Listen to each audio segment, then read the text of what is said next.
Let me tell you of the days of high adventure.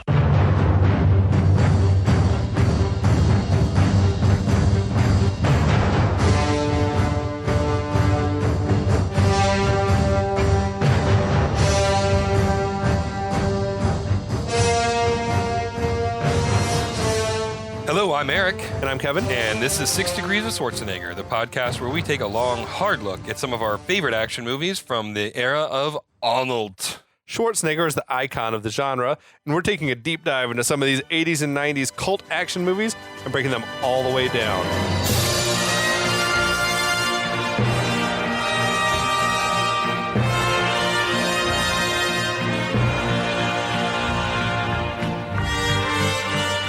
Oh man, we're back. We're so back, brother. Dude, Lionheart, this is, again, like way better than I was expecting. Well, were you a Jean-Claude Van Damme guy? He was always like better than Steven Seagal, Of but course. not quite Bruce Willis. So, Right. But I have a bias because the first R-rated movie, and we've talked about this in the past, the first R-rated movie I saw in theaters was with my dad, and it was Die Hard. Yeah. So, you know, it's just like there's a special place in my heart for Die Hard and Bruce Die Hard, Willis's though, canon. is like an indisputable, great movie. Yeah, yeah. If anyone ever comes and tells me I didn't like Die Hard, then you're a fucking narc. It's just like, right, There's exactly. something wrong with you. What government agency are you working for? Yeah, for sure. Yeah. I was a big, so I love karate movies. Yeah, I'm sure. a simple creature. I just love watching dudes do martial arts. Yeah. And stuff is just fucking rad. And Jean-Claude Van Damme was like, you know, I was a little too young, I guess, to be on that Chuck Norris bandwagon. That's so, you know, Hollywood always had to have like a white guy who was doing martial arts. And Always. Jean-Claude Van Damme took over that mantle, I guess, after Chuck Norris kind of had come and gone. Well, I mean, I think Norris went to television because he did Walker, Texas Ranger for like, you know, a million years. Yeah. But I just, and you want to talk about bad actors. Chuck Norris couldn't God. act for shit. I Just- never seen any Walker, Texas Ranger. I don't know if he ever got any It's better. so bad. No, I mean, it's so bad that Conan O'Brien did a bit on his show for years and years and years Okay. called the Walker, Texas Ranger lever, where he would pull this fake yellow lever and it would play an out of context clip from Walker, Texas Ranger. There was no writing. It was just the out of context clip was the comedy. Like that, and that was Yes. enough. And it was amazing. So the only Chuck Norris movie I ever liked was Sidekicks. I love Do you remember Sidekicks. Sidekicks? I love That was Sidekicks. a good part for him because he got to play himself. Yeah. So he didn't like have to necessarily like try to become a character. And it was Jonathan Brandis Yeah. before he unfortunately killed himself. Yeah. And he was great in it. It was a shame because I liked Jonathan Brandis growing up. I Yeah. identified with him. He was, you know, that Ladybugs. I liked Ladybugs. I as loved. well. I loved Rodney Dangerfield. But yeah, Sidekicks was like the 90s version of the Karate Kid. Yeah, where he's like agreed. the underdog and he's going to learn a little karate and, you know. and kicks all the kick a little fantasy ass. sequences I totally But related yeah, like to. inserting him into like real Chuck Norris movies is kind of cool. It was fun. I was liked that into movie that a lot. movie. Yeah, yeah, Anyway, I don't know. That's neither here nor there. But yeah, I did love Van Damme. yeah. I watched all the Van Damme movies I could see. You know, I loved this one. I loved Kickboxer was probably like the second ever R-rated movie I saw. Okay, Or maybe the okay. first. It was like we had some free week of HBO or something, and it was Kickboxer and Die Hard. We recorded them both, and I probably watched them both, 100 times yeah. each on the VHS or Oh, whatever. yeah. But yeah, Bloodsport. I mean, who doesn't like Bloodsport? Bloodsport's a great one. Yeah. yeah. And like Universal Soldier, he was like doing good work. I forgot. Yeah, you know what? I do. I take it back. I did like Jean-Claude Van Damme. I'm like, I don't think, I was able to recognize, I guess he's not Stallone level. He's not Schwarzenegger level Yeah. of like a star. Yeah, I was always a Schwarzenegger guy personally. So But as a kid, like his movies didn't miss for me. Like Oh, I yeah. liked all of them that I saw. okay, all right. Cyborg was the one I never was allowed to watch growing up. Oh, I watched that one. I think one time only, like my mom walked in and he's like sort of crucified, Yeah, or something. yeah, I was like, yeah. oh hell no, you're not Oh, watching this. oh, really? And she like turned it off, and then I just was not allowed to watch Cyborg anymore. I would sneak out of bed at night, go downstairs because we had a multi-level house.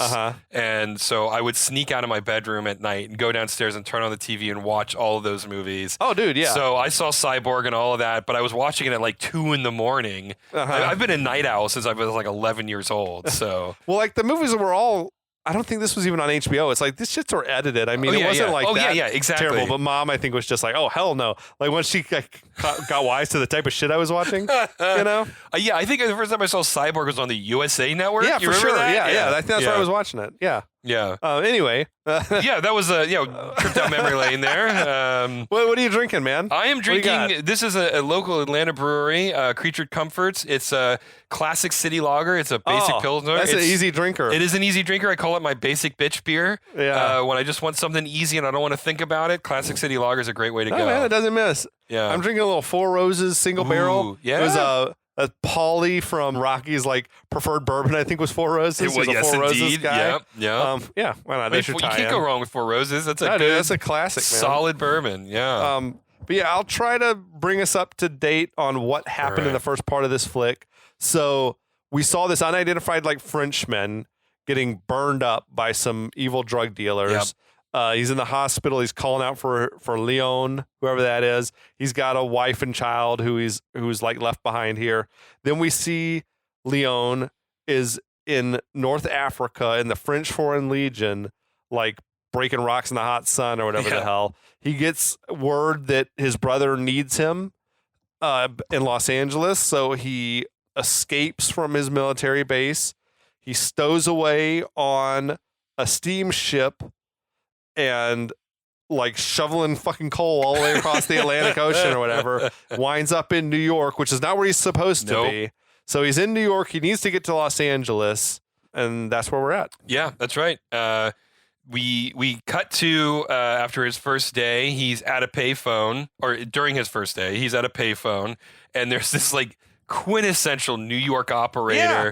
You need to. I can't even do a New York It accent. was a fucking Fran Drescher. Yeah, it was straight up Fran Drescher from The Nanny or something. Yeah. It was bad casting because the woman on the phone identified herself as Los Angeles information, and it's why are you so fucking New Yorky then? Then why are you speaking with this Brooklyn the fuck accent? is going on out here? Yeah. And didn't she ask him it's like a $2.50? Yeah, she was basically, give me $2 or whatever, or this is the end of this phone call. Right. And it was like, Jesus Christ. Well, I mean, she acts like a New Yorker at the very least. For sure. But yeah, so he has no money and she hangs up the phone on him. And mercifully, though, for him, he hears this strange commotion beneath an overpass. And he wanders over and sees an illegal street fight going on. It was like the original bum fights. Yeah, it was. Before they were recording it. Yeah. So he walks in and there's this crowd of people surrounded under this overpass. And there are, in Street Fighter, some of the stages are literally under overpasses. Absolutely, right? man. So back to the Street Fighter references, there's plenty of them in this movie. Anyway, there's a whole crowd of people and they're watching two guys go ham on each other. They were moving like video game characters. They were just sort of yeah, exactly. Rhythmically they had the rhythmic, bouncing. yeah, exactly. Yeah. It's like a sprite sheet of animation. We had this thing going where, if you didn't listen to the first episode or didn't pay that much attention, where this should have been the Street Fighter movie. It should have. 100%. This is the Street Fighter movie we should have gotten. 100%. But it's not. I mean, especially given the even now with his ridiculous dungarees and his tattered shirt, that's a costume. That is straight up a costume. But the people that we're going to encounter in his fighting world are such weird caricatures that it's this is what Street Fighter is. Yep. This is the video game. Yep, exactly. So he sees a bunch of day laborers, and they're all betting on the fight. And there's this guy who we'll learn about soon. He's running the whole thing. He's basically just taking all the bets, right? He's the bookie of the fight, right? After this fight ends, he hands the winner a wad of cash, and then hands out the receipts for all the other guys. Asks if the guy wants to fight again, and he's like, no, I want to fight again. And he goes all right, well, is there anybody else who wants to fight? And JCVD. Yeah, we can see what way this is heading. We know exactly where this is headed. It's he steps forward and he's like, all right, I'm gonna play this. Everyone's kind of laughing at him. Yeah. Actually, I don't really get. I mean, Jean-Claude Van Damme is he's pretty and all, whatever, but he's like fucking, he's a built, muscular, strong guy. Like, I don't know why you'd look at him and be like, this guy can't fight. They're definitely he looks like a laughing at his bodybuilder. They're laughing at the pants. They're definitely laughing at his jeans. But he steps forward and he says, like, I'll fight. And the guy goes, what's your name? And he says, my name is Leon. And everyone laughs at him because, you know, Leon is a wussy French name. Sure, yeah. And so the ringleader, he's like looking him up and down and he goes, the lion, which isn't that what Leon means? I don't know. But anyway, so I put a note in like this character's name is Joshua. They don't tell us a name for a while. No, for a while, right? We're just gonna call him Joshua. Yeah, he's Joshua. Yeah, exactly. That's Harrison Page. He's the second lead in the movie, the real MVP of the movie for my money. Yeah. Oh yeah, straight up. No, what absolutely the best character. He carries Van Damme. Oh yeah. No, all the way, yeah. You actually feel for this character over the course of this movie. Yeah. Especially given that you're gonna right now, as you know this character, you're gonna think he's a sleazeball, right? Sure. Yeah. But anyway. So he says, hey, does anyone want to come up and fight the lion? And of course, this big, giant, muscular guy shows up. Oh, yeah. I mean, it's just like comically, oversized. This dude was like, he was built like a fire hydrant. I know. You know what I mean? Like his center of gravity was so low, I don't know how anybody could knock him over. In the credits, he was credited as New York Monster Fighter. I think that's an appropriate name. Yeah. So Joshua starts taking the bets. And of course, everyone is betting against Leon. Eventually, he cuts off the bets and he says that, look, everyone is betting against you. And if you win, I'll split the money with you. That's not how gambling works. Nope, that is not how it works. That's not how betting works. But I don't know how Joshua runs his shit, but it's not like if I'm the house, if I'm Joshua, I'm not just like, if everyone's betting on the other guy, then we're not, you're not betting against me. You're betting against the other bettor. So if no one's betting on Leon or the lion, whatever, there's not a fight. Who knows how Joshua runs his shit? Maybe he's got a good feeling. Yeah, I'm not gonna judge about him. Leon. Yeah, he's got the instinct. Also, if you win the fight, you don't get to split you don't get the money that everyone gambled. No, you don't. That's not how that works. I don't know how the economies of street fighting works. Maybe Joshua runs a real he doesn't run a tight ship. No, he's really loose with his bets. Anyway. So Leon offers a handshake to the big guy, and they shake hands, and then the fight begins. And I love this. The jazz sax underpinning this fight sequence feels so weird for this moment. But anyway, it's the early 90s, so of course you have to have saxophone music in the... For sure. It was the day of Kenny G. Yeah, right? Exactly. So... the big guy is just throwing nothing but these big, massive punches. Right. Slow, heavy punches, which Leon dodges, effortlessly, right? Like, he just sees him coming from a mile away. And then Leon immediately just pounds on this guy. Just relentless. We were getting a lot of the JCVD noises like, bah! And he has So eventually the big guy's had enough of it and he charges at him.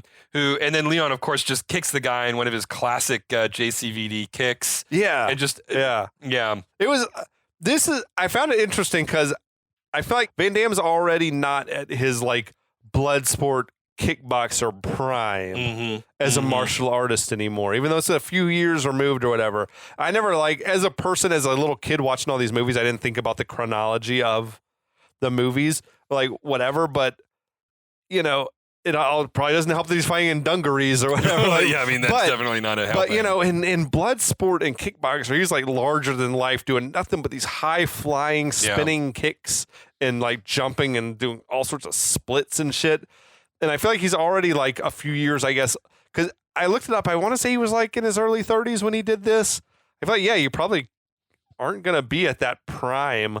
Yeah, once you start aging out of it a little bit. And then, you cut to a few years later and he's doing shit like Time Cop where he's barely doing any martial arts at all. But this is an interesting thing that I just realized. There's no splits in this movie. No. He doesn't do any splits in this movie. I don't know if it's because he just wasn't up for it, if he wasn't in split shape or what. I don't know. But anyway, watching it, I'm like, he doesn't seem as physically dynamic, but he is doing the shit in blue jeans. Yeah. Oh, well. Which is like, that's not easy. He's literally going to split his pants. I don't pants know why if he he's choosing to fight in blue jeans later.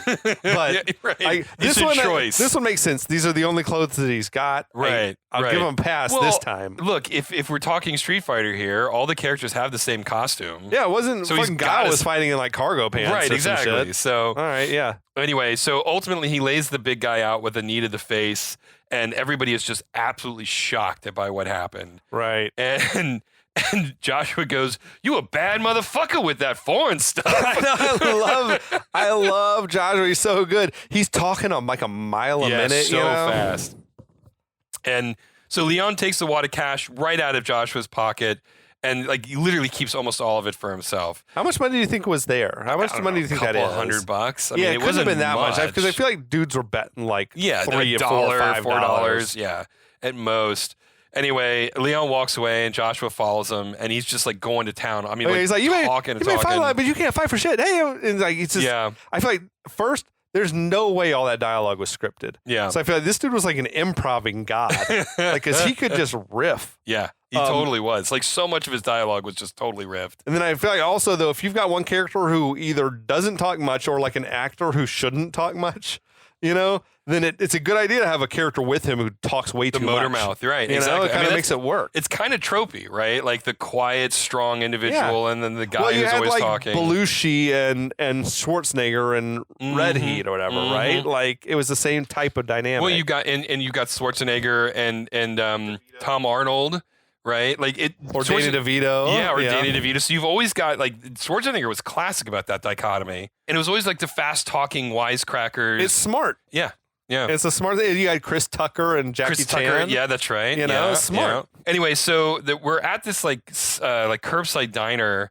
It was almost like a food truck. I mean, it was But Leon is at a phone.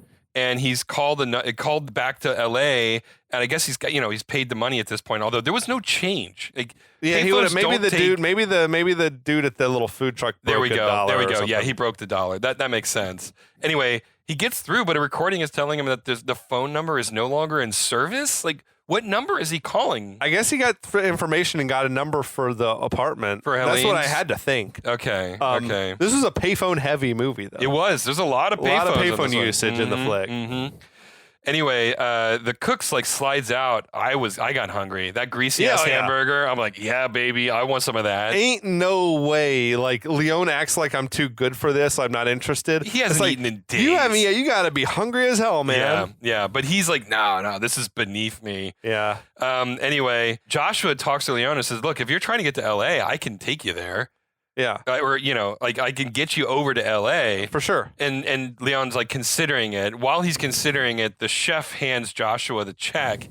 And Joshua like eyes over to Leon. And then the cook like gives the receipt to Leon and says, you're paying for this. And Joshua says, like, I'll get you lunch on the other side. Thank you very much for that, man. Like, it's so good. The cook I don't think, have a single word of dialogue. No, not a single word of dialogue. But that was one authentically weird, like, New York-looking motherfucker that they cast. Hell yeah. So Leon says, like, when can we head to L.A.? And it says, like, well, it just depends on you. We just got to go meet some people first. So cut to, and this was great because I was like, what's going on here?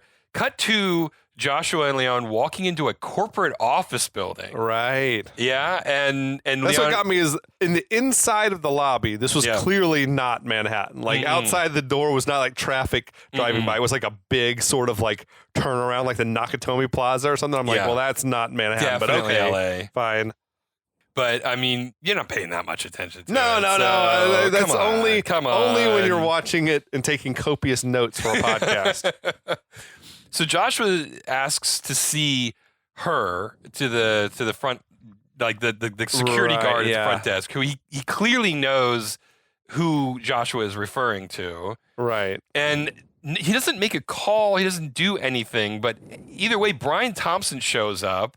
Yeah, like out of nowhere. Timing was perfect. Right, exactly. And there probably was some shit cut out. Yeah, like, there might have been a scene. Speed it up. Yeah. Anyway, so Brian Thompson comes out of the elevator. This is Russell. Yes. And he greets Joshua warmly. They clearly know each other. They have a past. This is like a big hulking dude in a double-breasted suit. Clearly, yeah, like you said, there seems to be an animosity between them. They definitely know each other. Joshua definitely doesn't like Russell. Right, exactly. Russell is like, oh, I know you. Josh was like, I know you and I don't like you. Yeah, I feel like there must be some backstory here. I have a big theory about it, which I'll get to later as we see a little bit more of some of the dynamics unfold. That's a tease for your ass, so stick around. Okay. But I have big theories about motivation to come back. Backstories with these characters here. So Russell's like, look, why are you here? And how did you even find me? And Joshua says, word gets around. You know how it is. So he says, but look, I've got someone here that you're going to want to see. Trust me. Mm-hmm. And so Russell says, all right, come back next week. And Joshua's like, no. You're going to want to see this right now. Russell says, all right, well, look, you just don't know when to quit, do you, dude? And Joshua's like, look, Leon just beat 5 people's asses, totally immediately exaggerating. Yeah, he's lying, right? Totally unless lying. There were more fights. Unless there was more fights that got cut out of There's the movie. no way they wouldn't have shown that. Though, right. I agree. Unless you cut the movie shorter and you're like, you know what, we're going to cut some of these. I can see we got to raise some more money. You want to have a few more fights? Yeah. Something like that. Yeah, so it's possible. Anyway, Russell looks Leon up and down and says, okay, fuck it. Follow me. This is great. Okay, great. So Russell leads Leon and Joshua down into the parking garage. And in the garage, again, there are Street Fighter stages that are in parking garages. Yeah, right. Literally every location is a location that has been in a Street Fighter game. Well, these wealthy, fucking people standing around. Rich motherfuckers dressed to the nines for some reason. Yeah, furs and shit. Yeah, the ladies are dressed like they're going out to a cocktail party. The men are all in their Armani suits. There's limousines everywhere. I feel like this is the type of shit that Patrick Bateman probably does when he's not killing homeless people. He goes and watches fights in parking garages. I mean, even the onlookers could be background characters from a Street Fighter stage. They had that look. They were all just walking cliches. Right, just total walking cliches. So Russell tells Leon and Joshua to wait off to the side, and he heads off into the milieu. And Joshua tells Leon, look, this is your ticket to LA. So at this point, a woman with very long legs and a very short haircut, which was a total turnoff for me. But she approaches in the craziest fucking sequin dress. And this is just the beginning. This is the most normal you will ever see this character. Russell is following behind her.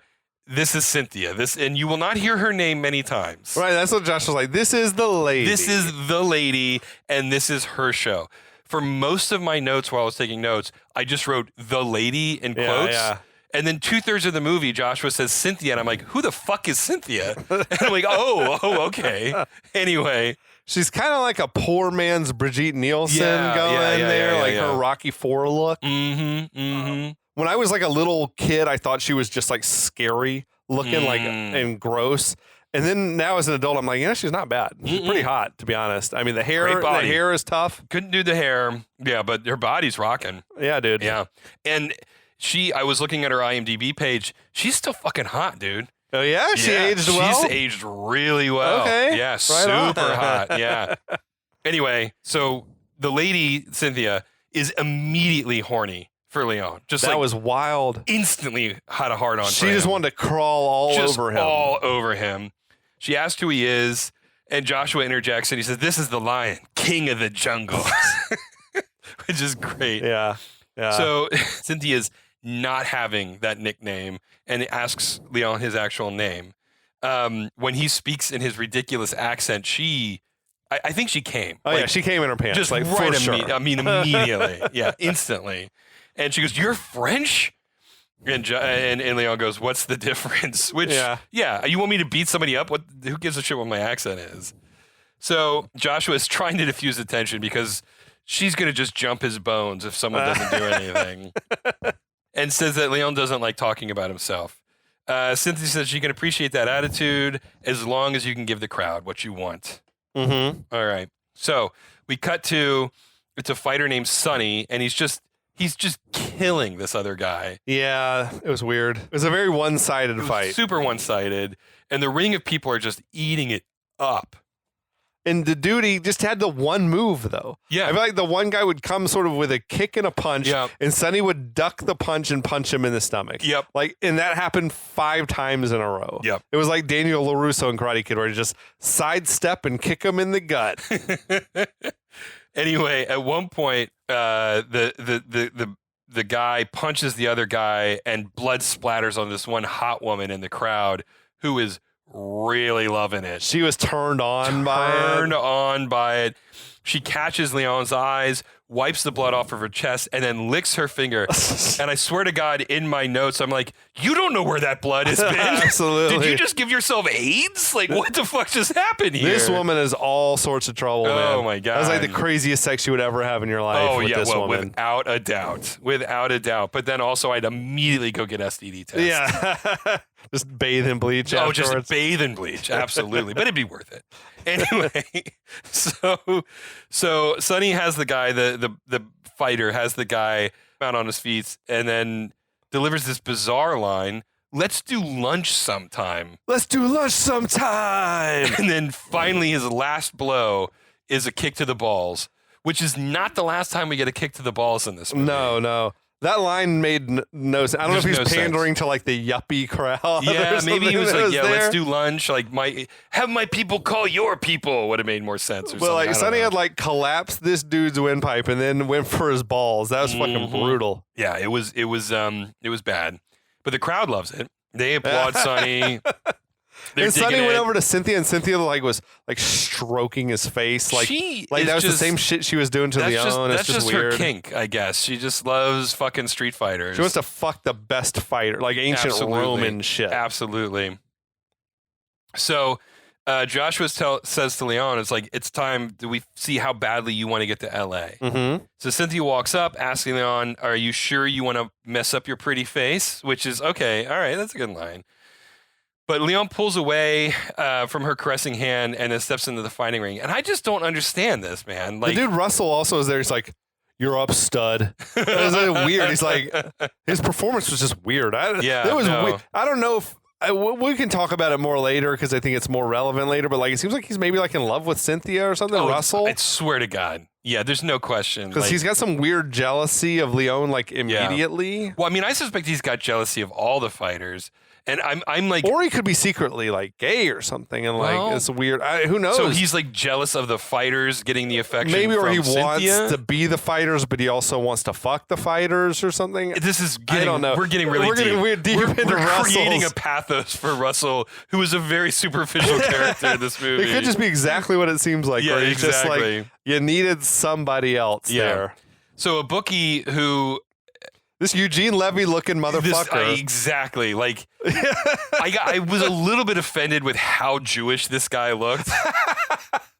That he's the bookie. You're I'm like, this really? is some anti-Semitic motherfucker. Really? Even though there's nothing to insinuate that he's like but like Jewish his at all. mannerisms and the way he talks, he's clearly presented as a New York Jew. Oh yeah, he's Eugene Levy. Yeah, exactly. He just was. His performance was weird. Yeah, exactly. So anyway, he tells them that the betting has Sonny as a 3-1 odds and as the favorite. See, at least that's how gambling actually works. Exactly.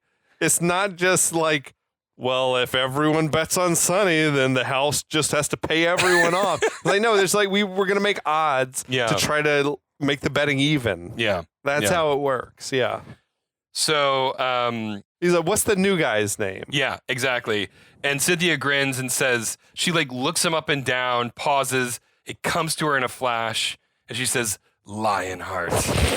Which you can walk out right now if you want to. Like, someone has said the title of the movie. Someone has said the title of the movie. Yeah. Whatever. I feel like it's been a while though since we've had a movie where someone just said the title. That is true. And while mugging to the camera. That is true. That's a good point. Hard to Kill didn't do that. Of all of its sins, it didn't do that. And honestly, they're like, Lionheart is no less corny than The Lion. No. It is. It might be worse. She did not improve on this. She actually made him like romanticized him a little bit. Right. Anyway, Joshua proposes to Leon that he'll get 15% of Leon's earnings if we win, and then I'll get 5% if we lose. Uh-huh. Which, okay, fine. Leon asks, like, what's up with the we talk? And Joshua says, who brought you here, sucker? Who brought you here, sucker? Like, I agree with Joshua. His cut is not unreasonable. No, it's not unreasonable. Yeah. He was doing like a Samuel L. Jackson thing before Samuel L. Jackson was doing it. The thing that confused me about Joshua the whole time is like he's this noble spirit. Yeah. I mean, immediately, right out of the gate, and I keep waiting for the other shoe to drop. For him to betray him or something. Exactly. No, he's never anything but completely upstanding. Yeah, exactly. And just like, for whatever reason, has this affection for Leon that is not earned by Leon at all. But we'll get there because we get enough little tidbits about his backstory to maybe understand his motivation. Yeah, exactly. So Joshua says, like, look, I'm going to bet all of our money on Leon to win, and then we'll split that too. Absolutely. Great. Yeah, why not? Dude, you just saw him murder a guy like twice his size. So, yeah. But Leon seems nervous about this. Joshua puts his arm around him and says, look, we're partners in all of this together. And I thought, you're bullshitting, but no, he was being serious. No, like, he was like, he's no. like, come on, we can do this. He's we like, can do this. We're partners. We're in this together. He's like, don't neither one of us ever forget that. Right. And he's like just a likable motherfucker. I know. Like, he's like a noble dude. And like the more likable he is, the more I suspect him for this movie. The betrayal's coming. coming. I'm just like, when is the other shoe going to drop here? So anyway, Cynthia tells the bookie you to put fucking racist. I'm kidding. I'm a bookieist. So Cynthia tells another bookie, look, put all my money on Lionheart but keep it a secret though. Like, I don't really know why it needs to be a secret. But, like the fight is going to start in 10 seconds. Right, exactly. It's like by this point, betting is closed. Yeah. So Sonny and Leon meet in the center of the ring, and then the ref comes out and he's like, you know the rules. There are no rules. Right. I was like, okay. So Sonny tells Leon Lo, you're kind of pretty. I don't know if I want to fight you or fuck you. I'm like, all right, okay. Then Sonny had like a Bill Paxton thing going. Like his delivery is sort of facial like mannerisms. He was also wearing a leather vest with no shirt. Yeah, that was a strange choice. So I gotta say, Van Damme is a very handsome dude. Yeah, like, he's a good-looking very guy. good-looking man. And of he's all the aged well, action too. stars, Yeah. he was probably the best looking of them all. Yeah, exactly. So Leon is not rattled at all by Sonny's nonsense. For a moment, they circle each other, and the tension builds. And I don't remember if the sax music is playing in this moment. I think it was just some very like tense, like low, like sort of drum. Like yeah. So Sonny finally attacks Leon with a kick, but Leon catches it and then punches him right in the dick.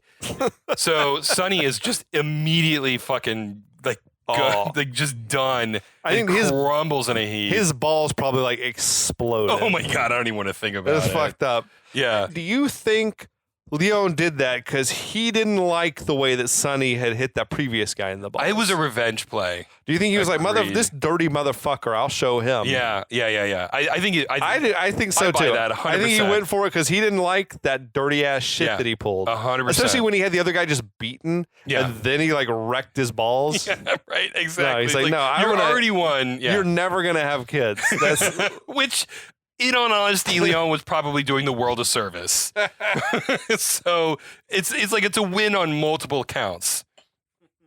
So the crowd is absolutely in shock. Joshua is just celebrating. He's like, motherfucker, yeah.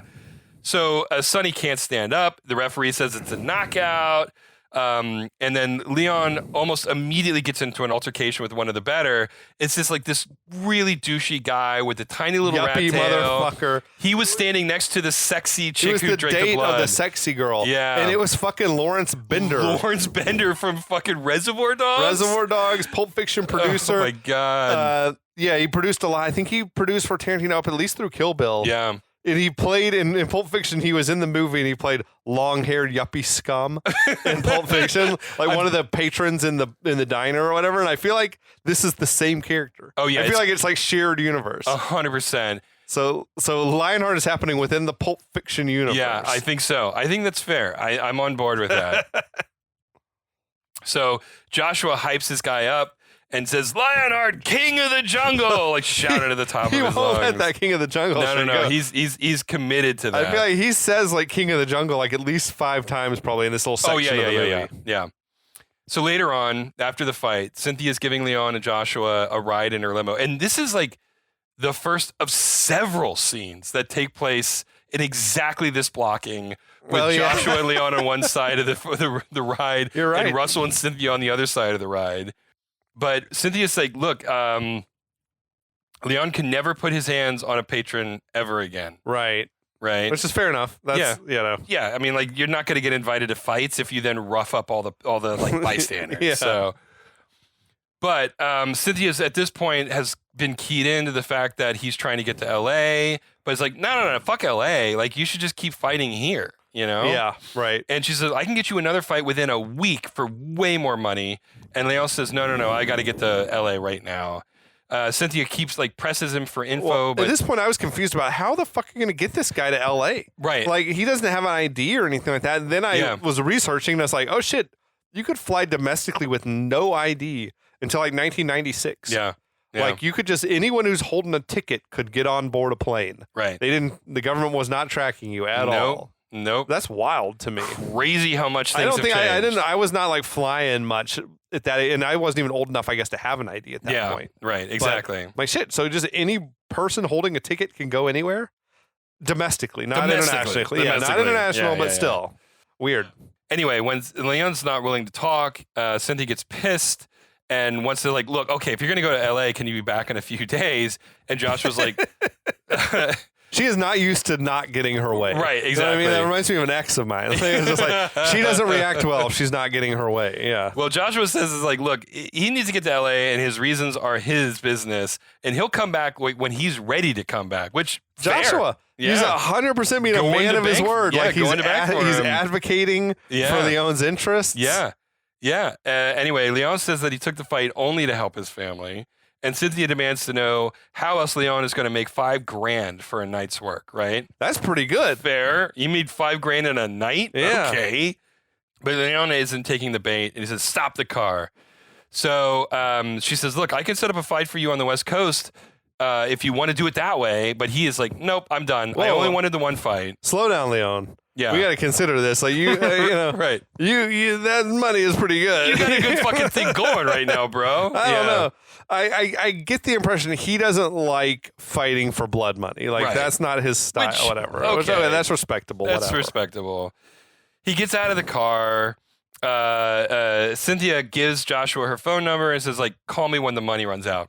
All right, yeah. Yeah, right. Yeah, that's legit. She's right, because like $5,000 is not going to last you very long. No. Even back then. So Leon and Joshua, then they find themselves again in like a really sketchy neighborhood where there's homeless people all up and down the street, right? Yeah, this is wild. It doesn't like look like Manhattan, but maybe they're out like in Brooklyn or something at this point. I don't know, but I mean, honestly, it looks like an LA street with homeless people on it, because it is, but So Leon, heads out ahead of Joshua, and Joshua. This is actually the first time I've really noticed it when I was watching it. But he has a limp, which is relevant. That's not an arbitrary limp. He also has this like cauliflower ear that we notice sometimes. Which we noticed. So like, I noticed that too. It is some of the worst makeup effects I've ever seen. It was like just a little like thing they must stick on it. But it's like, were you trying for? I mean, I knew they were trying for a cauliflower ear. Yeah. But also, if you're not fighting a lot, the swelling goes down. Yeah. Right. So. But I guess we're supposed to gather that Joshua had been a fighter himself. He'd been a fighter in his previous life or whatever. It didn't end well for him. It did not end well for him. But we'll learn more about that. We'll learn more about that. Anyway, he says, look, the airport is too far away to walk, man. And Joshua accuses Leon of like ditching him after like, dude, I helped you and now you're fucking walking away from me? He's not wrong. He's not wrong. I mean, nor does Leon have the first clue about how to get to the airport. He has no idea where the airport is, right? Like does he even know how to taxis He's not going to know how to get himself to LA on his own. Exactly. So Leon stops, whips out his roll of cash and says like, look, do you want more money? Joshua tells him to put the money away before someone sees how much you have. And I'm like, yeah, dude, like with all these people, it was kind of funny. You're going to get mugged. He's like, these motherfuckers, they know we got $10,000. We're not going to make it to that corner. Yeah. He's right. He's given nothing but good advice. Yeah, exactly. So Joshua's like, look, calm down. I'll get you where you need to go. So the first thing we need to do is call a cab and get out of this neighborhood. He spots a payphone across the street, and they walk over, and I guess a gang of hoodlums whose turf is just this payphone. This little alley just shows up out of nowhere. These costumes are amazing. They looked like some roided up version of West Side Story. It was like they popped out and it was like yeah, I was waiting for them to start snapping. Like it was like they were wearing like long trench coats but with no shirt on and like abs just popping. One guy had a fishnet shirt on. It was fucking like, nuts. What is this? That was like, I laughed very hard at that scene. The movie did not want me laughing at that moment, but I was laughing. They looked like they had stepped out of another movie. Like it was some sci-fi shit. Yeah, exactly. These guys were from the future. Jesus Christ. Anyway, the leader, who's wearing the long leather trench coat with no shirt, says that there's a tax that if you want to use our phone. And Justice is like, no, we'll just keep going. And now the leader's like all offended and shit. It's like, what, you don't like our phone? You're too good for my phone? You're too good for my phone? It was kind of a good scenario because you're like, fuck, how am I going to get out of this one? Yeah. So Leon reaches for his pocket and is like, look, how much money do you want? But Joshua stops him. And the lead goon says, hey, man, let the white boy talk and ask how much he wants to pay. So Joshua speaks up and says, like, look, I'll kick the goon ass before he pays you shit. He's like, he ain't got no motherfucking money. I got the money, and I'm not paying you shit. It's like, look at Joshua's laying it all on the line for Leon. I know, man. And I keep waiting for this other shoe to drop, even now. Yeah. And it doesn't. It made no sense. No, it's like, why do you love this guy so much? But all right. So the goons have done, they've heard enough, and one of them reaches for a gun in his waistband, but then Leon immediately kicks it out of his hand, and then starts beating up dudes. And it was like, take notes, Steven Seagal. Yeah. This is how you do it, because you got to kick it out of his hand before he can even barely get it out of his waistband. You can't wait for him to point it at you and wait, and then you swap the weapon away. Start quipping before you lazily push the gun to the side. Anyway, Jean-Claude Van Damme, Leon takes care of all the other thugs, and Joshua just wails on the shirtless trench coat wearing motherfucker. Another piece of the puzzle falls into place. Like we see Joshua can fight. Yep, he can throw down. He can throw down. Even if he's old and like busted up and everything, he's still whipping this dude's ass. Yeah. So the last goon standing, which I was watching this fight, he immediately like clocks the situation and just like extricates himself from the scenario and stands at the gate to see which side everything falls on. Like, if they beat up Joshua Leon, he's going to jump in and take credit. Step in and kick him when he's down. Right, exactly. He's monitoring the situation, and when it's clear that it's not going in his favor, he like gets scared. And this is the guy in the fucking fishnet shirt. Yeah. he points at Leon and goes, "This is your lucky day, punk," and then runs away. It was funny. It was good. It was well written. Yeah, it was a good moment. It was a good moment. So while this is happening, Joshua drags the leader over to the payphone and wraps the cord around his neck. I loved that. Which is a great moment. Anyway. He was like riffing on the phone. He's like, what do you mean you don't send taxi cabs to this neighborhood? Yeah, that's right. Like this goon has got a cord wrapped around his neck, and Joshua's like trying to get a cab to come here. And that's when he's like, hey, you need to use the phone to Leon. It's like, I feel like this was like a great little moment. And they actually exchange a high five too, which is like, what the fuck? Actually, they're in it together, man. Yeah, they're buddies now. Like, this is real now. So later on, they finally got a cab, apparently. And Josh is like, look, you got to listen to me because I have the street smarts. And I know how to get you to your family. A lot of people in LA, a lot of shit going on, a lot of weird ass motherfuckers running around. True shit. True shit, man. It's LA. He said, I've been everywhere from the Big Apple to the Big Orange. Yeah. What does that mean? I guess, well, because. Is the Big Orange LA or is that? Well, Orange County, I guess. I don't know. Like Anaheim is like an hour south of LA. Yeah, so it's not even in the same county. I have no fucking clue, man. I knew what they were trying to say, but it's like, okay, that's a reach. Yeah, sure. Anyway. And no one calls LA the Big Orange anyway. No, I've never. So, I don't think any city is called the Big Orange. No. So Josh says, "Look, I still owe you a lunch," and Leon says, "Fine, fine, fine." They agree. Leon reiterates that, like, "Look, I'm done with the fighting," and Josh is like, "Look, man, I can dig it." And I think that's what we're going to call it for this episode. I gotta say, Joshua's been nothing but a stand-up guy. No, straight up. He's taking risks to help Leon, left and right. and Leon's not like giving him much, in way of like gratitude or anything absolutely. Like that, I mean, and like he brings this stranger to the ladies' underground fighting ring. They do have a prior relationship, but it's a tenuous relationship. And, like, he puts it all on the line to put this stranger into this environment. I mean, there's something in it for him. Yeah. But he's not taking advantage of Leon. He's, like, asking just a regular manager's fee. Yeah. And less than a regular manager's fee if you lose. Right, like, exactly. I'm like, come on, this is like, this is pretty fair. I don't know. Totally. Anyway. No. That's just I'm just a big Joshua fan. I'm a booster, man. Yeah, I'm on his side, 100%. Good. I'm glad we can agree on this. Yeah, we don't have to fist fight right now. I'll fucking fight you. The bourbon's taking hold. You don't want none of this right now. Oh man, whiskey rage. Yes, but we'll be back, my friends. Yes. We're gonna talk a whole lot more about Lionheart. We're about to get into a bunch of street fighting. Oh man, it's gonna get good here. It gets a little weird when they get to Los Angeles. It gets weird when it gets to LA. That's all we got to say. But okay, yeah. As always, thanks for listening. Thanks to the Last of the Action Heroes Podcast Network. If you're listening to us there, and if you're not, then check out the Action Heroes Podcast Network. There's some cool stuff going on, including the Frank Stallone podcast. And also, at some point coming up, you're going to hear Eric and myself on Katie's Retro Made podcast. That's right. What? Talking about Ferris Bueller's Day Off. Ferris Bueller's Day Off, a classic. Not a lot of like murder and mayhem in the movie. It's a bit of a departure for us, but we're allowed to branch out. It's going to be pretty rad, you know? Yeah. Through bourbon, all things is possible. That's true. I'm writing that one down. All things is possible. Wait, what? Okay. Anyway, I'm sorry. I'm babbling now. Yeah. And check out Rocky 4 because Ryan shows up for us and he makes that podcast so much better with his presence. Yes. Yeah. So that's all I got. Until next week. Yeah, we'll be back.